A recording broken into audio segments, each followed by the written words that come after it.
ठीक है, तो अभी हम बुक डिस्ट्रीब्यूशन से लौटे और आज बड़ा ही अच्छा रहा बुक डिस्ट्रीब्यूशन। तो हम अभी श्रीमद् भगवद गीता के तीसरे अध्याय के 36वें श्लोक से चर्चा करेंगे।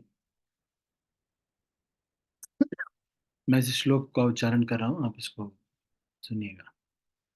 अर्जुन उवाच अथ केन प्रयुक्तोऽयं पापं चरति पूरुषः अनिच्छन्नपि वार्ष्णेय बलादिव नियोजितः। अर्जुन ने कहा, हे वृष्णिवंशी, मनुष्य न चाहते हुए भी पाप कर्मों के लिए प्रेरित क्यों होता है? ऐसा लगता है कि उसे बलपूर्वक उनमें लगाया जा रहा हो।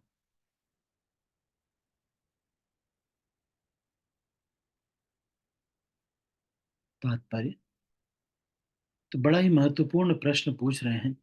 सब कुछ जानने के बावजूद भी अर्जुन ये कह रहे हैं, अथ केनम प्रयुक्तो यम पापम चरति पुरुषः अनिच्छन्नपि वार्ष्णेय बलादिव नियोजितः।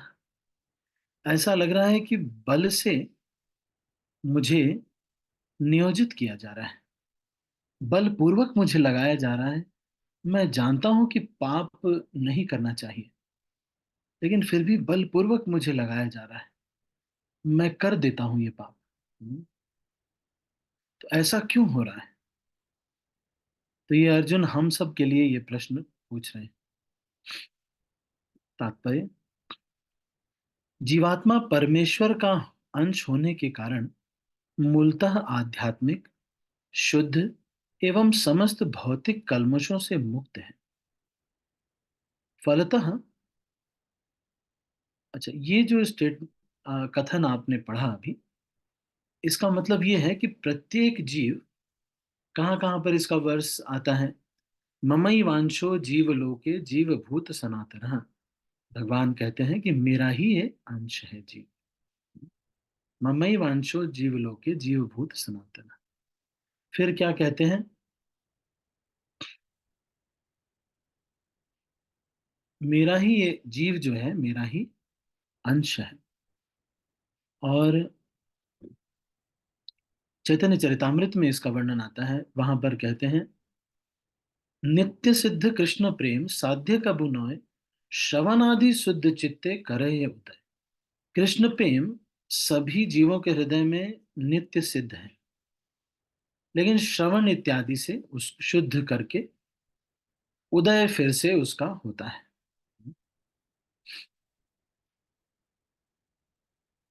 जीवेर स्वरूप होए नित्य कृष्ण दास, कृष्णेर नित्य दास। इस तरह से अलग अलग श्लोकों में ये बताया गया है कि जीव जो है वो भगवान का अंश है और हमेशा से भगवान को प्रेम करता आया है। लेकिन कल्मश उसके अंदर नहीं है। लेकिन वो कल्मश कैसे आ जाता है? ये कंडीशनिंग से आ जाता है।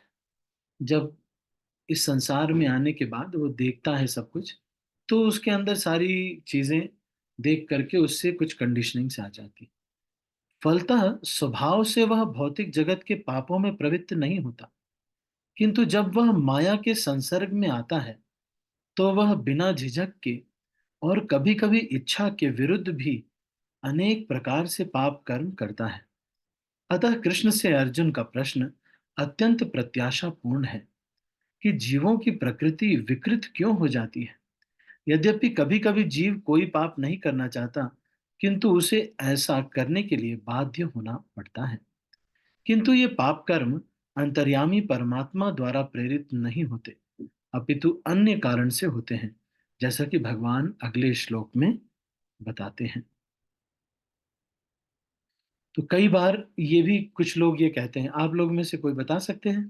कुछ लोग ऐसे लॉजिक देते हैं कि मैंने तो अपने को भगवान को सौंप दिया है, तो भगवान चाहे पाप कराए चाहे पुण्य कराए, तो ये जो मर्डर मैंने किया है ये तो भगवान ने ही, सब कुछ भगवान की इच्छा के बिना नहीं हो सकता। तो फिर ये मर्डर किसने करवाया? ये तो भगवान ने ही करवाया। तो आपका क्या विचार है? कोई बता सकता है? अगर कोई आपसे कहता है मर्डर करने के बाद कि ये मर्डर तो भगवान ने, जो भगवान की इच्छा के बिना तो कुछ हो नहीं सकता, तो ये मर्डर तो भगवान ने ही कराया है। भाई देखो, हमने तो अपने को समर्पित कर दिया भगवान को, तो ये मर्डर भगवान ने कराया है, तो आप उसको क्या लॉजिक देंगे? हरे कृष्णा प्रभु जी। हरे कृष्ण। प्रभु जी, जैसे जैसे हम लोग हैं, कोई या कोई भी जीव है, अगर कोई बोल रहा है कि मैंने भगवान को समर्पित कर दिया, तो जब भगवान को समर्पित कर दिया, जब हमें ये पता चल गया, और हमारा जो जो मूल जो स्वरूप है कि भगवान के दास हैं, तो जब हाँ, भगवान के दास है तो भगवान कभी ऐसा आदेश आदेश कर ही नहीं सकते हैं जो धर्म के अनुकूल ना हो। ना तो हो। तो ये जो हम लोग करते हैं, वो हम लोग अपने अपने मतलब अपना काम करते हैं, भगवान पे बिल फाड़ रहे हैं कि भगवान करवा रहे हैं। लेकिन जब अच्छा कर्म करना होता है तो हम लोग बोलते हैं हम खुद कर रहे हैं। जब खराब कर्म है तो हम लोग भगवान को क्रेडिट देने लगते हैं। हाँ, तो एक बार ऐसे ही हुआ कि जैसे मनोज प्रभु बता रहे हैं वैसे ही हुआ एक बार, कि एक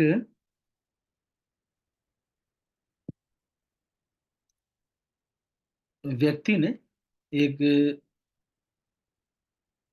गाय जो है उसके बगीचे को खाने लगी, तो उस व्यक्ति ने आकर के गाय को मारा और गाय मर गई। अब गो हत्या की का पाप जो है देने की बात आई, तो उस व्यक्ति ने कहा कि देखिए, ये जो गाय को मैंने नहीं मारा, मेरे हाथ ने मारा, मैंने नहीं मारा है, मेरे हाथ ने मारा है। तो फिर अब हाथ ने मारा है, तो हाथ के जो देवता हैं वो कौन है? तो हाथ के देवता जो है, मुख्य जो इंचार्ज हैं उस देवता, वो हैं शायद इंद्रदेव। तो जो कर्म फल लेकर के गए, तो यमराज ने कहा कि भाई इसका कर्म फल जो है इंद्र को लगेगा, क्योंकि इंद्र जो है हाथों के देवता है। तो इंद्र ने कहा कि मैंने तो भले जो हाथ तो मैं किया, लेकिन मुझे आदेश मन ने दिया था, तो इसलिए ये तो मन का काम हुआ ना। तो मन के जो इंचार्ज है वो है चंद्रमा। तो चंद्रमा के पास गए, तो चंद्रमा ने कहा कि देखिए, वो तो बात सही है कि मैंने आदेश दिया था, लेकिन मुझे नेत्रों ने ये कहा था कि ये गाय जो है चर रही है, इसलिए मैं ऐसा बोला। तो नेत्रों के पास वो गए। नेत्रों के इंचार्ज कौन है? सूर्यदेव। तो सूर्यदेव के पास जब पहुंचे, तो सूर्यदेव ने कहा कि वो तो बात ठीक है, लेकिन मुझे तो परमात्मा ने, भगवान विष्णु ने, जो परमात्मा है, उन्होंने इंस्पायर किया, इसलिए मैंने जो है इसको किया। तो अब बड़े परेशान, तो भगवान विष्णु के पास पहुंच गए, भाई आपका कर्म है। तो उन्होंने कहा कि अच्छा ठीक है, रुको रुको। तो फिर भगवान विष्णु जो है गए उनके गार्डन में। तो गार्डन में जा करके उन्होंने कहा, जाके तारीफ करने लगे, बोले कि अरे इतना अच्छा गार्डन है ये तो, बोले कौन, ये बहुत ही अच्छा गार्डन है, इतने अच्छे फूल हैं, ये कौन सा फूल है? तो माली ने देखा कि अरे भगवान आ गए। तो उसने कहा कि ये जो है, ये तो रात रानी है, मैंने लगाया था, है ना। अच्छा अच्छा अच्छा। अच्छा, ये कौन सा फूल है? तो उन्होंने कहा कि ये वाला फूल है। तो फिर उन्होंने कहा कि इतना सुंदर गार्डन है, बहुत ही सुंदर गार्डन है। बोले हाँ हाँ, मेरा गार्डन है, मैं इसको देखता हूँ, इसलिए मेरा गार्डन। फिर वो कहते हैं कि तो गाय को किसने मारा था? जब गार्डन लगाने की बात आती है, तब तो बोलते हैं कि ये जो है मैंने लगाया था, और जब गाय को मारने की बात आई तब बोलते हैं कि वो भगवान ने किया था। तो इसी चीज को यहाँ पर जैसे वो कह रहे हैं, पाप कर्म में प्रवृत्त।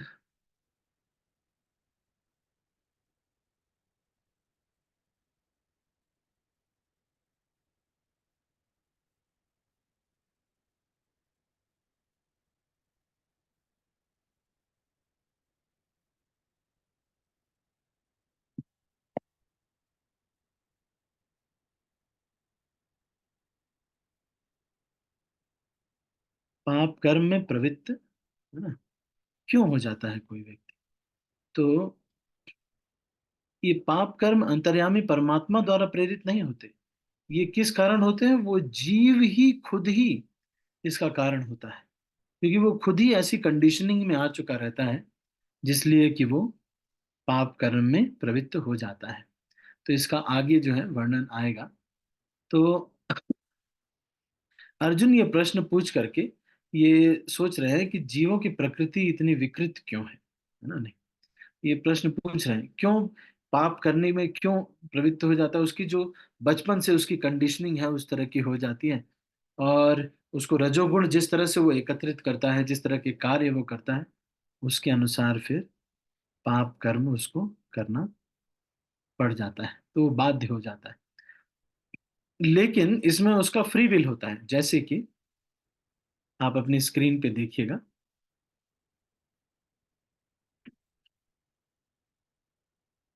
जैसे मान लीजिए ये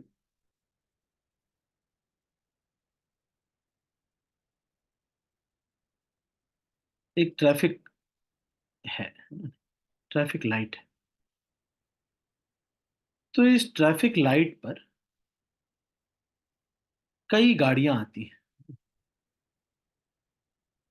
कई गाड़ियां यहाँ पर।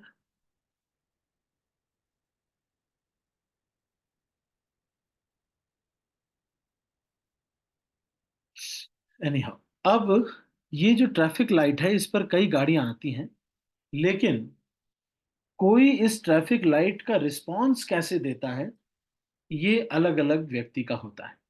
इसीलिए कर्म फल आपके प्रारब्ध के अनुसार तो आता है, वो ट्रैफिक लाइट के समान है। ट्रैफिक आपको कितना मिलेगा, ये आपका प्रारब्ध है, लेकिन उसका रिस्पॉन्स आप कैसे देंगे ये आपका फ्री विल है।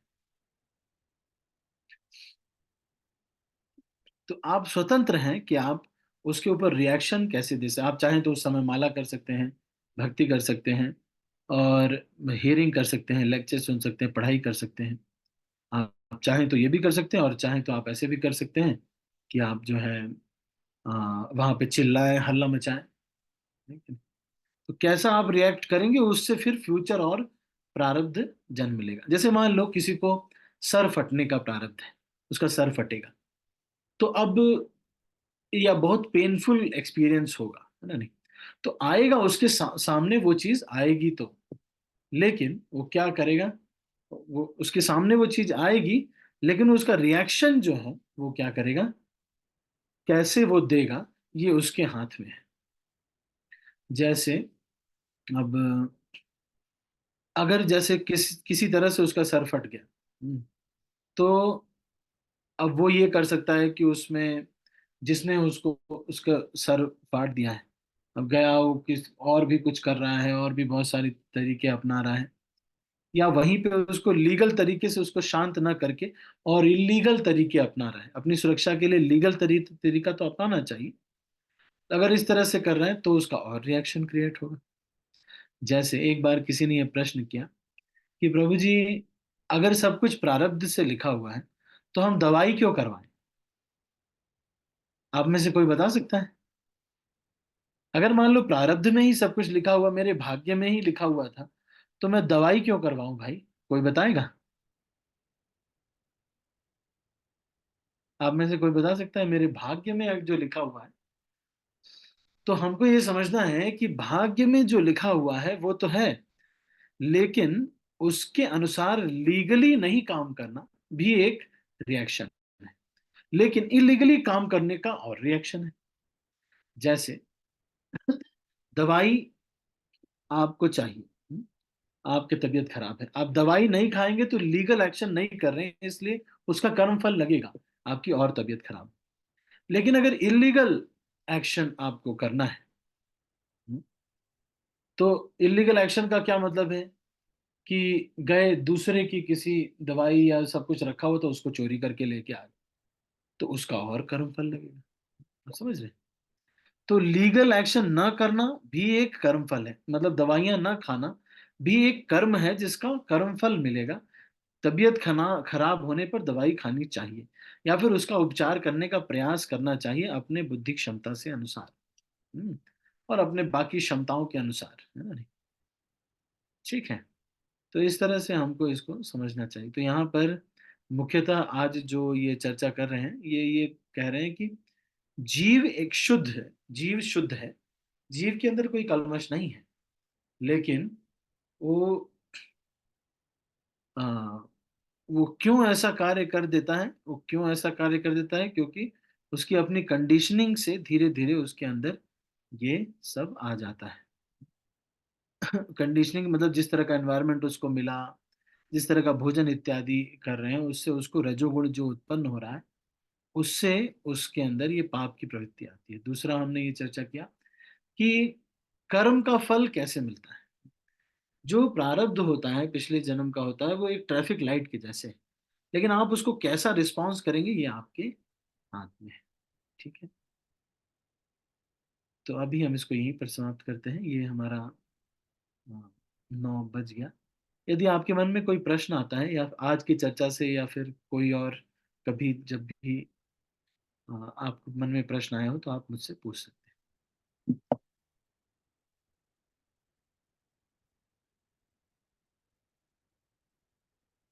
एनी क्वेश्चंस, कोई प्रश्न या फिर कोई टीका टिप्पणी कुछ कहना चाहते हो? मैं सबको अनम्यूट किया है, मैं कोई भी अनम्यूट करके आप डायरेक्ट बोल सकते हैं।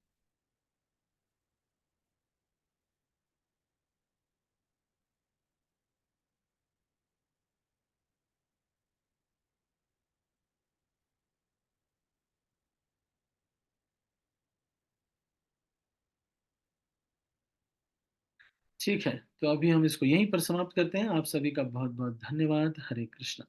सभी भक्तों से मेरा अनुरोध है कि माला जरूर कीजिए और भगवद गीता इत्यादि का वितरण कीजिए। मैंने कुछ अ,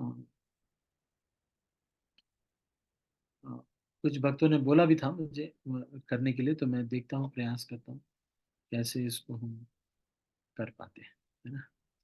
और मुझे एक बार रिमाइंड भी करवाना पड़ेगा। मैं कल गया था, लेकिन मैं अ, उधर जा नहीं पाया उस तरफ, है ना। ठीक है, हरे कृष्ण। जी प्रभु, जी प्रभु।